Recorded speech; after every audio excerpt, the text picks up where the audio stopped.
और आज का टॉपिक है अपना बायो इलेक्ट्रोड्स एंड बायो उठ गया पोटेंशियल। सर, उठ गया। कोई बात नहीं बेटा, बाद में बात करेंगे उससे, है ना। क्लास स्टार्ट करते हैं।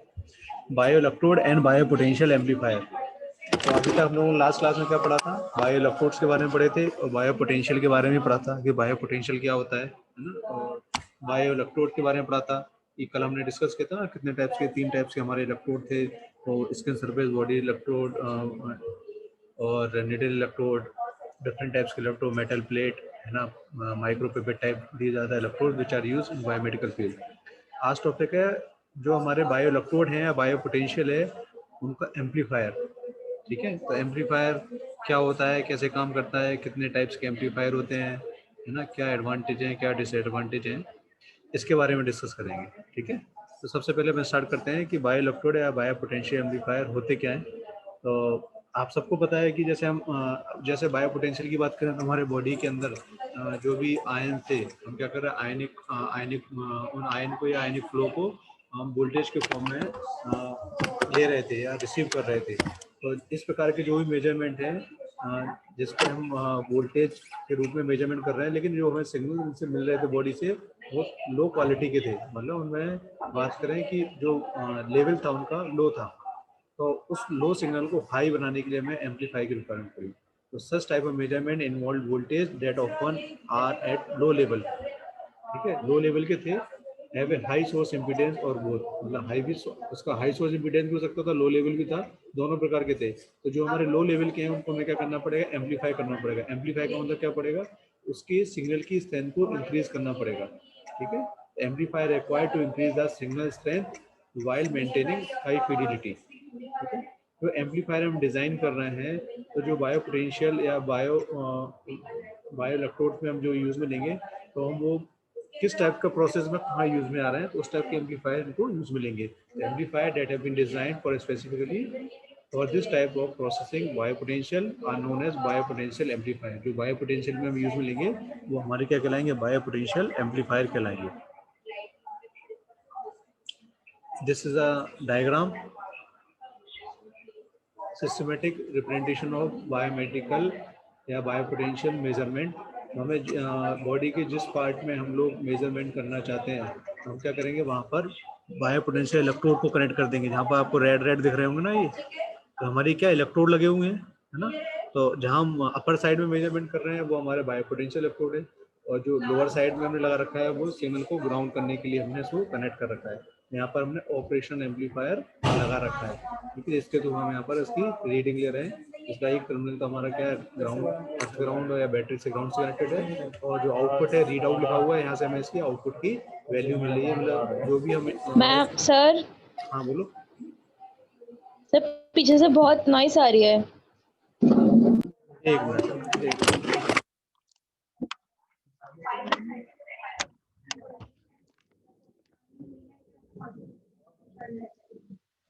ठीक है, तो जो हमारा आउटपुट है वो हम क्या करेंगे, जो हमारे बायो पोटेंशियल इलेक्ट्रोड है वहाँ से हम इनपुट दे देंगे ऑपरेशन एम्पलीफायर को, और ऑपरेशन एम्पलीफायर के थ्रू हम उसकी वैल्यू को रीड आउट कर लेंगे। तो हमारा जैसे मैंने बताया कि हम बायो पोटेंशियल या एम्पलीफायर जो लगा रहे हैं वो डिफरेंट टाइप्स के एम्पलीफायर यूज में लेंगे, जो हमारे बायो पोटेंशियल के हिसाब से रिक्वायर्ड होंगे वहाँ हम उसको यूज में लेंगे। ठीक है, तो यहाँ पर हमने ऑपरेशन एम्पलीफायर लगाया है, इसलिए हम चॉपर भी लगा सकते थे, डिफरेंशियल एम्पलीफायर भी लगा सकते थे। डिफरेंट टाइप्स के हैं, अभी हम आगे पढ़ेंगे तो उसमें हम देखते हैं कौन कौन से एम्पलीफायर हम बायोमेडिकल या बायो पोटेंशियल एम्पलीफायर के लिए हम यूज में लेते हैं। तो नेक्स्ट इसमें है basic requirement for bio potential amplifier की। जो बेसिक रिक्वायरमेंट क्या क्या है अपने बायो पोटेंशियल एम्पलीफायर के लिए। तो बेसिक रिक्वायरमेंट में सबसे पहला पॉइंट है अपना इनपुट इम्पीडेंस हाई होना चाहिए। इनपुट इम्पीडेंस हाई होना चाहिए जिसकी रेंज है 2 मेगा ओम से 10 मेगा ओम के बीच में होना चाहिए इनपुट इम्पीडेंस अपना। ठीक है, सेकंड है greater the impedance value, second है कि बायो जो एम्पलीफायर है इसमें हमें आइसोलेशन सर्किट और प्रोटेक्शन सर्किट रिक्वायर्ड है। जहाँ पर हमें जरूरत है, जहाँ पर पेशेंट की हमें प्रिकॉशन करनी है, तो वहाँ पर कोई भी माइनर या मेजर शॉक पेशेंट को ना लगे, तो उनको हमें आइसोलेशन सर्किट भी रिक्वायर्ड है। जैसे कि हम बात करें, कुछ पेशेंट हमारे आईसीयू में क्रिटिकल कंडीशन में एडमिट होते हैं ना, तो वहाँ पर हमें 24 आवर्स मॉनिटरिंग की जरूरत होती है। तो जो भी हम इक्विपमेंट यूज में ले रहे हैं तो उसकी वजह से कोई इलेक्ट्रिक शॉक पेशेंट को ना लग जाए, तो हमें उसको आइसोलेट भी करना पड़ेगा या उस सर्किट को प्रोटेक्ट भी करना पड़ेगा, जिससे अगर डायरेक्टली ह्यूमन बॉडी उसके कॉन्टेक्ट में आती है तो उसको कोई भी इलेक्ट्रिक शॉक ना लगे, मेजर और माइनर कोई भी इलेक्ट्रिक शॉक ना लगे। ठीक है, तो for every bio amplifier must contain isolation and protection circuit for safety purpose, specifically to prevent patient from macro and micro electric shock. ठीक है, नेक्स्ट है आउटपुट इम्पीडेंस लो होना चाहिए। ठीक है, आउटपुट इम्पीडेंस हमारा लो होना चाहिए, इनपुट इम्पीडेंस हाई होना चाहिए, तो प्रोटेक्शन होनी चाहिए। नेक्स्ट है most bio potential amplifier are differential. Generally जो हमारे अधिकतर बायो एम्पलीफायर होते हैं वो डिफरेंशियल एम्पलीफायर में कनेक्ट होते हैं, तो डिफरेंशियल एम्पलीफायर में इनपुट इम्पीडेंस हाई होता है हमारा, आउटपुट इम्पीडेंस लो होता है। ओके, जो भी हम सिग्नल रिकॉर्ड कर रहे हैं तो उसमें हम जनरली बाइपोलर इलेक्ट्रोड का यूज करते हैं सिमेट्री के लिए। ठीक है, CMRR जिसको बोलते हैं common mode reaction ratio must be high होना चाहिए। CMRR पढ़ा है आप लोगों ने, डिफरेंशियल एम्पलीफायर पढ़े हैं टॉपिक, यस सर। है ना? तो CMRR common mode reaction ratio हमारा हाई होना चाहिए, इससे इसकी ऑफसेट वैल्यू हमारी क्या होगी, लार्ज ऑफसेट वैल्यू मिलेगी, जिससे इंटरफेरेंस हमारा क्या होगा, रिड्यूस हो जाएगा। तो CMRR must be high as they write on a large offset signal and to reduce interference from common mode signal, जो कि हमारा कॉमन मोड सिग्नल से इंटरफेरेंस आ रहा है उसको हम क्या कर सके, रिड्यूस कर सके। ठीक है, the gain must be calibrated for each measurement.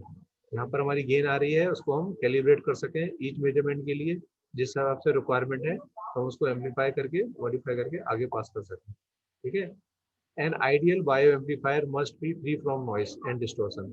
अगर हम बात करें आइडियल बायो एम्पलीफायर की, हमारा फ्री होना चाहिए डिस्टॉर्शन और नॉइस से। वो इसलिए होना चाहिए क्योंकि अगर नॉइस या डिस्टॉर्शन अगर उसके अंदर आता है तो हमें एग्जैक्ट वैल्यू नहीं मिलेगी। तो हम जनरली क्या करते हैं कि इनका प्रोटेक्शन सर्किट यूज में लेते हैं, या हम इनको बात कर रहे हैं कि जो नॉइस लेवल है वो कम से कम मिनिमाइज करने की हम कोशिश करते हैं, जिससे हमारा आउटपुट हमें मिले और नॉइस फ्री मिले, जिससे हमारा रीडिंग प्रिसाइज मिले इसकी। ठीक है, इसमें कांस्टेंट गेन मेंटेन होनी चाहिए through out the entire bandwidth range. जो भी हमारी बैंडविड्थ रेंज है उसके बीच में हमारी बैंडविड्थ है वो हमारी क्या होनी चाहिए, कांस्टेंट होनी चाहिए।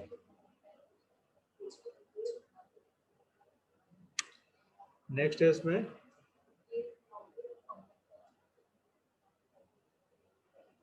Types of biopotential amplifier. तो biopotential amplifier generally are the following types: differential amplifier types, operation amplifier types, instrumentation amplifier types, chopper amplifier types, and isolation amplifier। First बात करते हैं हम लोग डिफरेंशियल एम्पलीफायर। तो this is the diagram of differential amplifier. ये हमारा differential amplifier का diagram है। ठीक है, डिफरेंशियल एम्पलीफायर में हम क्या करते हैं कि हम जो वोल्टेज अप्लाई कर रहे हैं दोनों इनपुट पर, ठीक है, जो हम वोल्टेज एम्पलीफाई कर रहे हैं, जो भी वोल्टेज इनपुट अप्लाई कर रहे हैं दोनों टर्मिनल्स पर, हम क्या करें उसको एम्पलीफाई कर सकें। तो उसके लिए हम डिफरेंशियल एम्पलीफायर यूज में लेते हैं। डिफरेंशियल एम्पलीफायर जनरली या तो हमारा FET या BJT इसके अंदर यूज में लेते हैं एम्पलीफाई करने के लिए। So these are used to amplify the difference between voltage applied to the input, and circuit are two types. One is either in the form of FET or either in the form of BJT। या तो FET circuit design करें या BJT से design करें। ठीक है,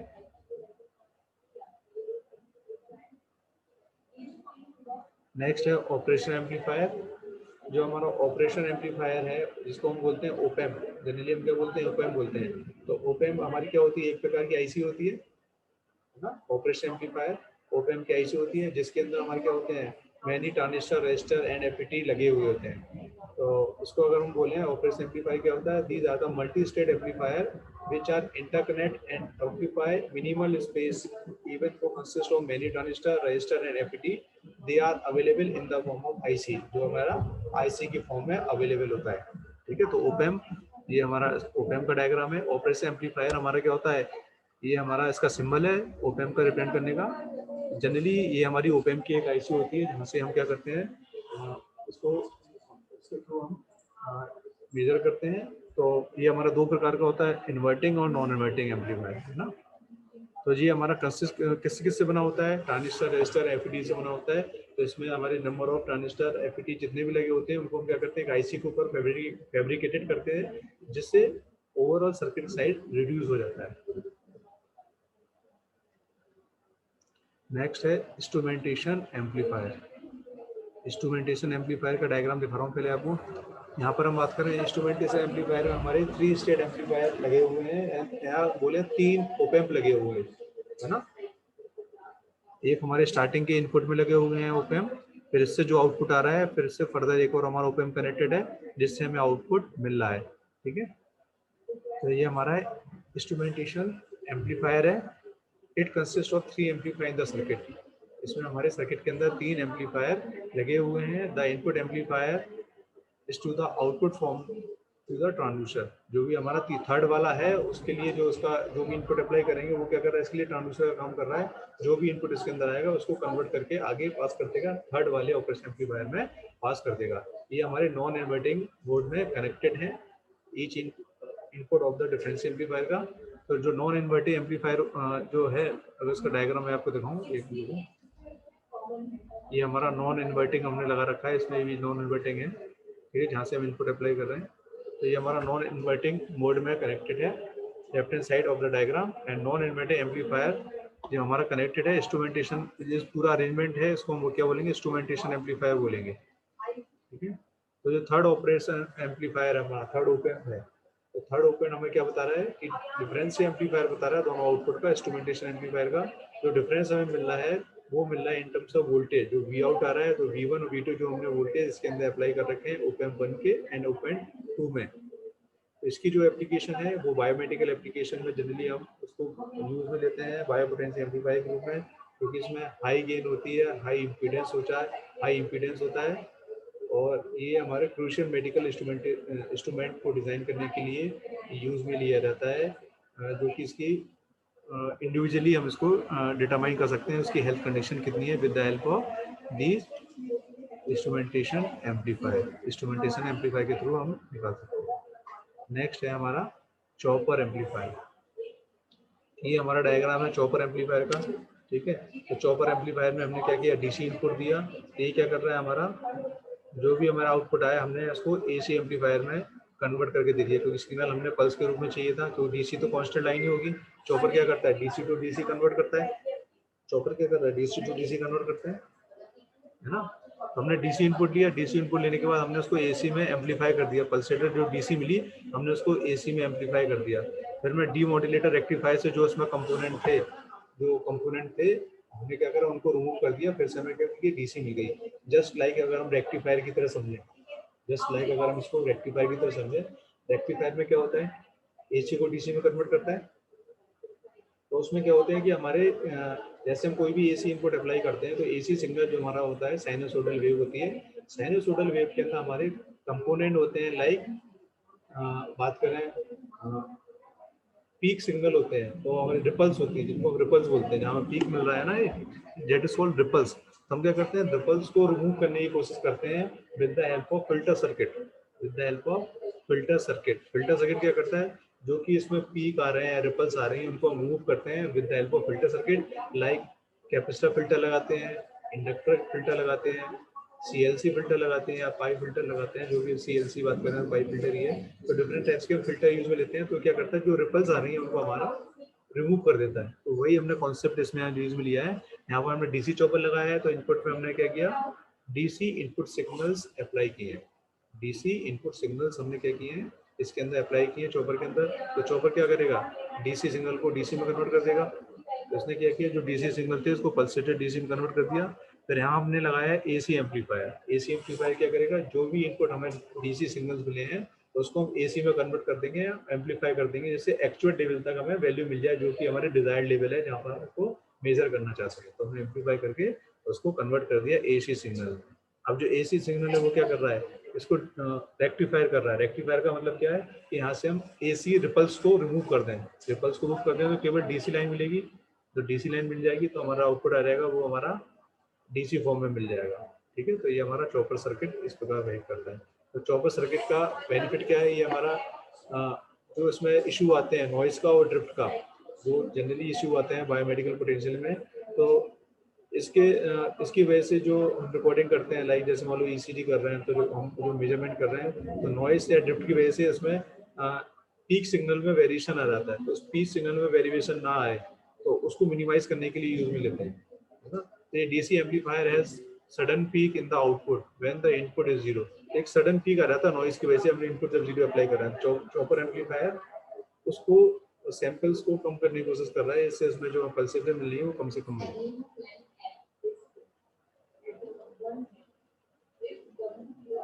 next है isolation amplifier. Isolation amplifier generally जो आइसोलेशन एम्पलीफायर है, ये उसको हम प्री एम्पलीफायर भी बोलते हैं। ये आइसोलेशन सर्किट के लिए काम में आता है, जो कि जो भी इलेक्ट्रिक करंट पास कर रहे हैं, जिससे हम क्या कर रहे हैं, सेफ्टी रहे पेशेंट की, उसको इलेक्ट्रिक शॉक ना लगे और हम जो इनपुट इम्पीडेंस है उसका हम बढ़ा सके। तो हमने क्या किया कि जब हमने जो ऑपरेशन एम्पलीफायर लिया तो उसी में हमने एक सर्किट ऐड कर दिया, जो हम उसको आइसोलेट कर रहे हैं। ये वाला पार्ट दिख रहा है, उसमें एरो बना हुआ है, ये अपना आइसोलेशन के लिए यूज में हो रहा है। ये हमारा आइसोलेशन के लिए यूज में रहा है। तो जो हमारा आइसोलेशन एम्पलीफायर है, इसको हम बोलते हैं, these are also known as pre amplifier isolation circuit, and it provide electrical isolation for safety of the patient. It prevents accidental shocks and increase the input impedance of the patient monitoring system. जैसे हम patient monitoring system की बात कर रहे हैं, जैसे मैंने बताया था कि आईसीयू में हम इसको जनरली यूज में लेते हैं। आईसीयू के अंदर जब हम इसको यूज में ले रहे हैं तो पेशेंट को कोई इलेक्ट्रिक शॉक ना लगे, है ना, कोई प्रॉब्लम ना आ जाए। तो उस चीज हम कंटिन्यूस मॉनिटरिंग कर रहे हैं, तो उसको प्रिवेंट करने के लिए हम सर्किट को क्या करते हैं, आइसोलेट कर देते हैं। इसकी वजह से उसकी वजह से जो प्रॉब्लम क्रिएट हो सकती है, तो वो पेशेंट को प्रॉब्लम क्रिएट ना हो, उसको कोई भी इलेक्ट्रिक शॉक ना लगे। तो प्रॉपर हम इसकी आइसोलेशन और शील्डिंग और ग्राउंडिंग करते हैं, जिससे उसको कोई प्रॉब्लम ना आए। और इनपुट इम्पीडेंस को हाई रखें तो हमें ऑपरेशन एम्पलीफायर लगाना पड़ेगा। तो ऑपरेशन एम्पलीफायर में इनपुट इम्पीडेंस का हाई रखना है। अभी हमारा किस प्रकार वर्क करता है ना, जो हमारा पोटेंशियल एम्पलीफायर है वो किस प्रकार वर्क करता है। तो दिस इज अ डायग्राम। पहले मैं आपको डायग्राम से बता देता हूँ कि जनरली इसमें क्या होता है। जैसे मान लो कोई इलेक्ट्रोड हम पेशेंट के ऊपर लगा रहे हैं, जो सर्किल में आप देख रहे हो ना स्टार्टिंग में, these are the example of electrode. ये कोई इलेक्ट्रोड हम क्या कर रहे हैं, पेशेंट की स्किन के ऊपर लगा रहे हैं, जो कि बायोलॉजिकल इंफॉर्मेशन को गैदर करेगा स्किन से। उसके लिए हम क्या करते हैं, स्किन पर जेल लगाते थे, इससे जो बायो पोटेंशियल जो बॉडी के अंदर है वो स्किन सरफेस पर डेवलप हो जाए, और इन इलेक्ट्रोड के थ्रू हम क्या करते हैं, उसको रीड आउट कर लें। इन इलेक्ट्रोड के थ्रू इनको क्या कर लें, हम रीड आउट करने की कोशिश करें। तो जो हमारे जो इलेक्ट्रोड हैं, हमने क्या करा, उन इलेक्ट्रोड को पेशेंट की स्किन पे जो हमने इलेक्ट्रोड लगा रखे हैं, उनको हमने कनेक्ट कर दिया प्री एम्पलीफायर से। उसको हमने कनेक्ट कर दिया प्री एम्पलीफायर से। जो प्री एम्पलीफायर है वो क्या करेगा, जो भी सिग्नल्स हमारे इलेक्ट्रोड से आ रहे हैं तो उनको एम्पलीफाई करने की कोशिश करेगा। उसको क्या करेगा, लेवल को हाई कर देगा। क्यों? क्योंकि हमारे पास जो बॉडी के अंदर सिग्नल्स हैं वो लो लेवल के हैं, तो हमें उनको हाई लेवल पर पहुंचाना पड़ेगा, तो हमें एम्पलीफाई करना पड़ेगा। तो हमने क्या करें, प्री एम्पलीफाई से उसको हमने एक हाई लेवल तक इंक्रीज कर दिया। फिर हमने लगा रखा high pass filter. High pass filter क्या करेगा, जो हाई रेंज की फ्रीक्वेंसी को पास कर देगा, लो रेंज की फ्रीक्वेंसी को ब्लॉक कर देगा। तो जो लो रेंज के सिग्नल है उनको क्या कर देगा, ये ब्लॉक कर देगा, हाई रेंज के सिग्नल को पास कर देगा। तो हमारे हाई रेंज के जो सिग्नल हैं उसको हमने पास कर दिया with the help of high pass filter. High pass filter के थ्रू हमने क्या करा, उनको पास कर दिया। नेक्स्ट हमने लगाया आइसोलेशन एम्पलीफायर। आइसोलेशन एम्पलीफायर हमने क्यों लगाया, आइसोलेशन एम्पलीफायर इसलिए लगाया क्योंकि सिस्टम में जैसे मान लो कोई भी हमारे सिग्नल्स आ रहे हैं, अब वो सिग्नल्स अगर हमने उसको जब हमने एम्पलीफाई किया तो उससे हमें पेशेंट को कोई भी नुकसान ना पहुंचे, ठीक है। तो उस कंडीशन को प्रोटेक्ट करने के लिए हमने यहाँ पर आइसोलेशन एम्पलीफायर यूज में लिया है। हम क्या कर रहे हैं, उसको सर्किट हमारा हाई पास फिल्टर है, प्री एम्पलीफायर का जो फिल्टर है, उसको उसके बाद जो आउटपुट मिल रहा है उसको हम जो हमारा हाई वैल्यू का है उसको क्या कर सकें, हम प्रोटेक्ट कर सकें या आइसोलेट कर सकें, या सर्किट को होने वाले इफेक्ट को हम रोक सकें with the help of isolation circuit. तो हम इसमें हमने यहाँ पर आइसोलेशन एम्पलीफायर यूज में लिया है। नेक्स्ट लो पास फिल्टर। लो पास फिल्टर से जो लोअर फ्रिक्वेंसी होगी हम उसको डिटेक्ट कर लेंगे और वो सिग्नल हम रीड आउट कर लेंगे, जो हमारा वोल्टेज आउटपुट मिल जाएगा। तो this is the working of the bio potential amplifier. तो इसमें हमारे कई प्रकार की स्टेजेज होती हैं, जैसे various stage of different bio potential amplifier as shown in figure, जो कि डायग्राम में दिखाया गया है। अभी हमने डायग्राम में देखा। सबसे पहले क्या था, हमारा इलेक्ट्रोड था। The electrodes bipolar are placed on the facing skin which provide transition between the ionic flow of the current in biological tissue and the electronic flow current in the amplifier। जैसे मैंने अभी बताया था ना कि electrode का काम क्या होता है। इलेक्ट्रोड क्या करता है कि बॉडी के अंदर जो आयनिक फ्लो हो रहा है वहां से रीडिंग लेकर, तो वहां से सिग्नल को गैदर करेगा। गैदर करने के बाद जो भी हमारी इंफॉर्मेशन आएगी तो उसको हम आगे पास कर देंगे एम्पलीफायर के अंदर। The measurement of biopotential is critical due to the relative movement in the electrode and tissue. It tries to the electrode offset potential and the electrode tissue impedance। तो इसमें हम दो प्रकार के अगर हम बात करें, जैसे मैंने कल भी बताया था कि हमारा एक थोड़ा सा इशू आता है इलेक्ट्रोड पोजीशन को लेकर। जैसे कल हमने देखा था सक्शन पंप लगा रहे थे तो पोजीशन मूव हो रही थी। फिर फ्लोटिंग टाइप हमने यूज किया था कि अगर मान लो हमें सिग्नल रिसीव नहीं हो रहे तो हम इलेक्ट्रोड को मूव करके उसकी एक्यूरेट वैल्यू को ले सकें। तो मेजरमेंट जब हम करते हैं तो थोड़ा सा इशू आता है मूवमेंट का इलेक्ट्रोड का, ठीक है। जहाँ हमने जिस सिस्टम में जिस टिश्यू का मेजरमेंट कर रहे हैं तो प्रॉपर उसकी पोजीशन पर वो हमारा सही से कनेक्टेड है या नहीं है। अगर नहीं है तो फिर हमें उस पोजीशन को थोड़ा सा मूव करना पड़ता है। तो ये थोड़ी सी प्रॉब्लम आती है। तो इसमें हमारे 2 प्रकार के इंटरफेरेंस सिग्नल्स जनरेट होते हैं और जिसको हम एलिमिनेट कर सकते हैं। जो भी एलिमिनेट कर सकते हैं, जो भी हमने इसको एम्पलीफायर किया है तो उसको फिल्टर से पास करके हम उसको एलिमिनेट कर देते हैं। तो जो सिग्नल हमें रिसीव हो रहे हैं इलेक्ट्रोड के द्वारा, हाँ, तो उन्हें पास कर दिया प्री एम्पलीफायर स्टेट में। और ये हम क्या कर रहे हैं कि मिनिमाइज कर रहे हैं, जो कि हमारे एलिमिनेट कर रहे हैं जो भी सिग्नल इंटरफेरेंस से रिसीव हो रहे हैं। हमने एम्पलीफाई करने के बाद उस सिग्नल को हटा देंगे तो हम हाई पास फिल्टर से हम उसको बाद में पास कर देंगे, जिससे हमारे जो एलिमिनेशन आ रहे थे या जो नॉइज बोले हम उनको रिमूव कर सकें, ठीक है। उनको हम हटा देते हैं।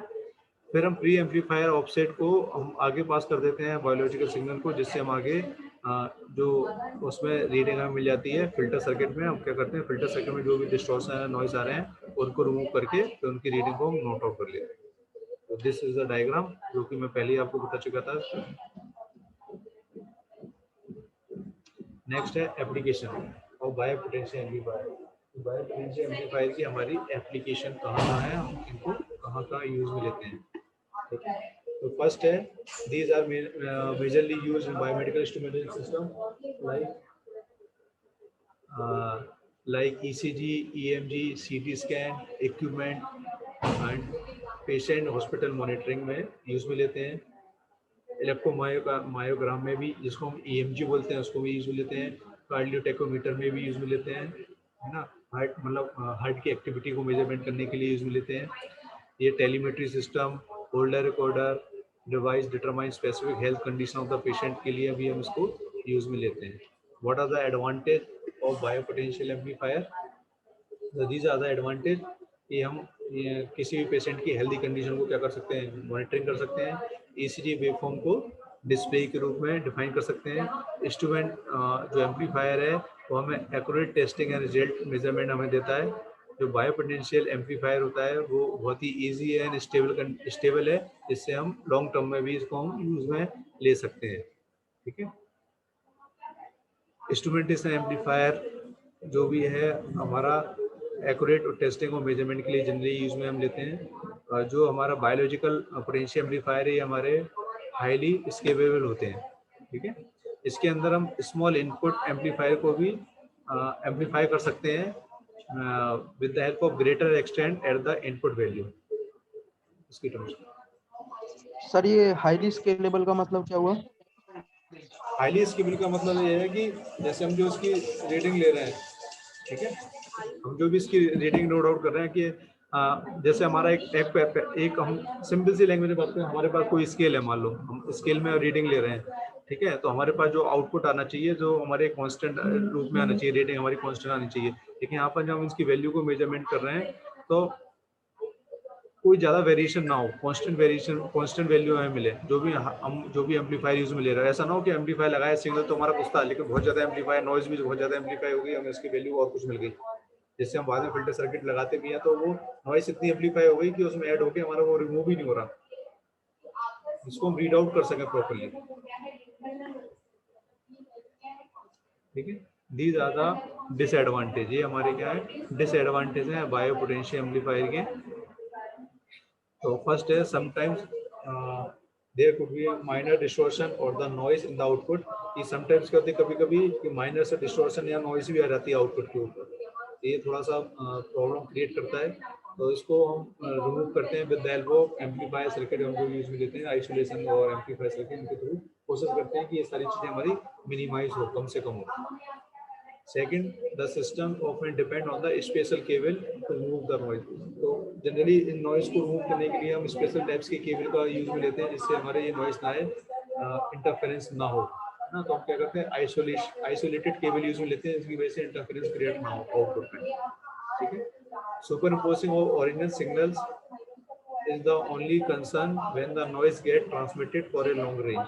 अगर हम सुपर इम्पोज कर देते हैं, सुपर इम्पोज हम इसलिए करते हैं जैसे मान लो लॉन्ग ट्रांसमिशन हमें करना है सिग्नल को, रिक्वायरमेंट होती है, तो इसकी वजह से सुपर इम्पोज करके सिग्नल सेंड कर देते हैं, इससे हमारी प्रॉब्लम क्रिएट ना हो। कभी कभी आपने देखा होगा कि हमें कुछ डेटा को ट्रांसमिट करने की रिक्वायरमेंट पड़ती है, हार्ड कॉपी हम नहीं ले पाते हैं, उसका आउटपुट हम प्रॉपर हमें दूसरे डॉक्टर से कंसल्ट करना है, उसको ट्रांसमिट करना है, तो हम टेलीमेट्री सिस्टम का यूज भी लेते हैं। टेलीमेट्री सिस्टम क्या होता है, या बोले कंप्यूटराइज सिस्टम का यूज में लेते हैं, जहाँ से हम क्या करते हैं सिग्नल को सेंड करके या डेटा को सेंड करके डॉक्टर के पास अपनी रिपोर्ट सेंड कर सकते हैं, उसको सॉफ्ट कॉपी में लेकर हम उसको ट्रांसफर कर सकते हैं। टेलीमेट्री सिस्टम भी कहलाता है, एक हमारा कंप्यूटराइज सिस्टम भी कहलाता है, जिसके द्वारा हम डेटा को ट्रांसफर करते हैं। तो these are overall of the potential amplifier, ये हमारा क्या था ओवरऑल पोटेंशियल एम्पलीफायर के बारे में। इसमें अगर किसी को समझ में नहीं आया तो बताओ, या तो फिर से मैं एक बार रिवाइज कर देता हूँ पूरा समझे को।